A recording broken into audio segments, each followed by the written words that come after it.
being Kylie. So, ladies and gentlemen, Miss Kylie Minogue.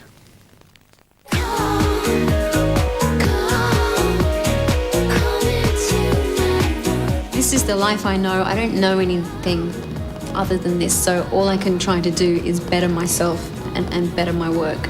And that presents enough challenges in itself. You said recently, it's hard being Kylie. Why is it hard being Kylie? Good question. Well, for a start, I think it's hard just being for people. You know, we're all presented with difficulties and obstacles. I guess in the world of celebrity, it's just sometimes made a little bit more difficult because you can't have the space to deal with things that you need to deal with. You mean privacy? Yeah, privacy. Freedom? Yeah. And I've had many years now to get used to that, but you can only get used to it to a certain point, and beyond that you don't get it.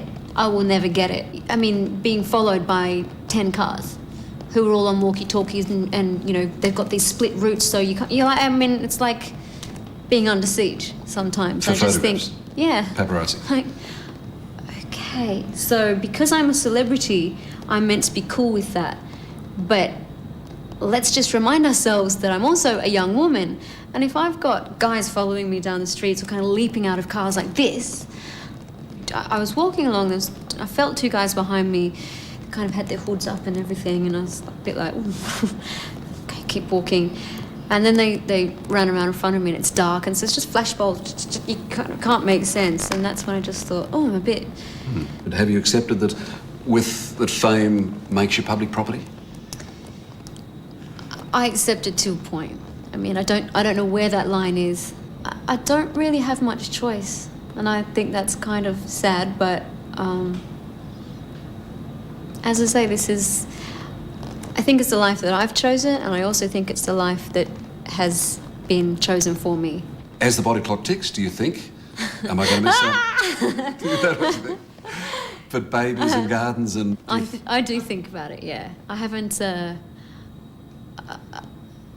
had to think too seriously about it yet, but, you know, at my current age, of course I think about it, yeah.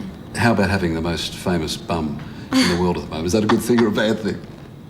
Sometimes it's a bit out of control, I have to admit. We never knew from the time we did the spinning around video that would be the beginning of the bottom thing. Yeah. I guess if you're going to sell underwear, it's pretty good, isn't it?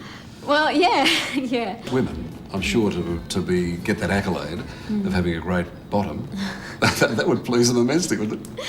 Oh, don't get me wrong, it's flattering, yeah.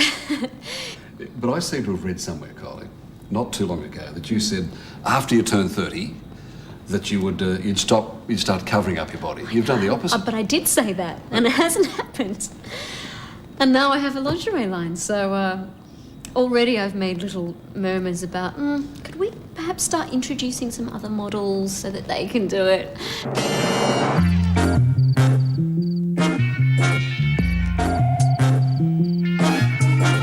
you have to have Kylie's bottom to wear them or not? Oh, no. All my girlfriends wear them. I'm constantly like, what have you got on? Pulling back of their jeans. What have you got on? What are you wearing? Are you wearing a G or are you wearing... I'm doing all this, my version of market research with friends and strangers. What have you got on? Me? I have... actually, I shouldn't tell you what I have. I have one of mine, though. Okay. 3 quick questions. Have you had the bottom surgically lifted, as I keep reading? No. Yeah. Do you have cellulite? Like half the world? I'm a normal woman, and yes, normal women have little indiscretions, shall we call them? Now, that headline we saw a week or so back, Kylie flirts for England. Say it's not true. Say you haven't switched camps. That you still flirt for Australia, hopefully. Of course I flirt for Australia, of course.